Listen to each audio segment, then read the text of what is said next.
नमस्कार स्वामी भक्तांनो, श्री स्वामी समर्थ, जय जय स्वामी समर्थ।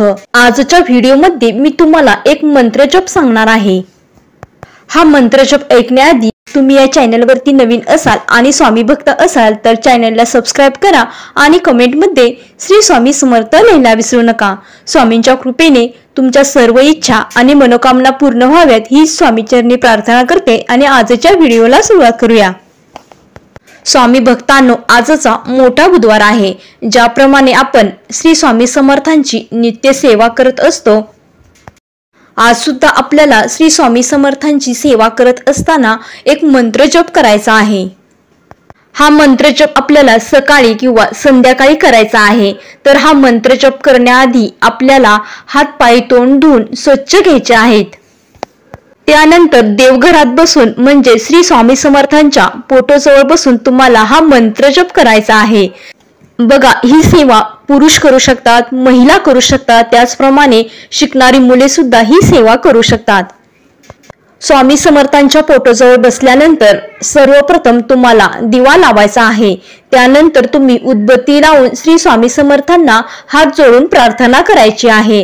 हे स्वामी समर्था, माझ्या घरामध्ये सुख समृद्धी आणि ऐश्वर्य येऊ दे। घरामध्ये आरोग्य, बरकत, त्याचप्रमाणे दुःख दारिद्र्य कमी व्हावे यासाठी श्री स्वामी समर्थांना मनोभावे प्रार्थना करायची आहे। पूर्ण श्रद्धेने आणि मनापासून ही प्रार्थना करायची आहे। त्यानंतर तुम्ही हात जोडून श्री स्वामी समर्थांचा हा मंत्र जप करायचा आहे। हा मंत्र जप असा आहे की ओम श्री योगाय नमः, ओम श्री योगाय नमः। हा मंत्र जप आपल्याला 21 वेळा करायचा आहे। 21 पेक्षा जास्तही नको आणि 21 पेक्षा कमीही नको, बरोबर 21 वेळा हा मंत्र जप करायचा आहे। हा मंत्र जप करताना अतिशय हळूवारपणे आणि कोणतीही घाई न करता हा मंत्र जप करायचा आहे।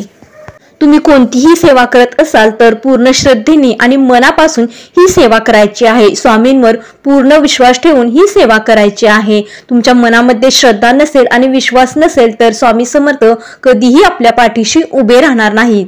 त्यामुळे पूर्ण श्रद्धेने ही सेवा करायची आहे। तुम्ही जर रोज पूर्ण श्रद्धेने आणि मनापासून मंत्र जप करत असाल, स्वामींची सेवा करत असाल तर नक्कीच याचे फळ तुम्हाला मिळेल। यासाठी पूर्ण श्रद्धा आणि विश्वास स्वामींवर असायला हवा। विश्वास नसेल तर त्याचे फळ तुम्हाला मिळणार नाही। श्री स्वामी समर्थ, जय जय स्वामी समर्थ। ही सांगितलेली माहिती तुम्हाला आवडली असेल तर व्हिडिओला लाईक करा, शेअर करा आणि चॅनलला सबस्क्राइब करा। धन्यवाद।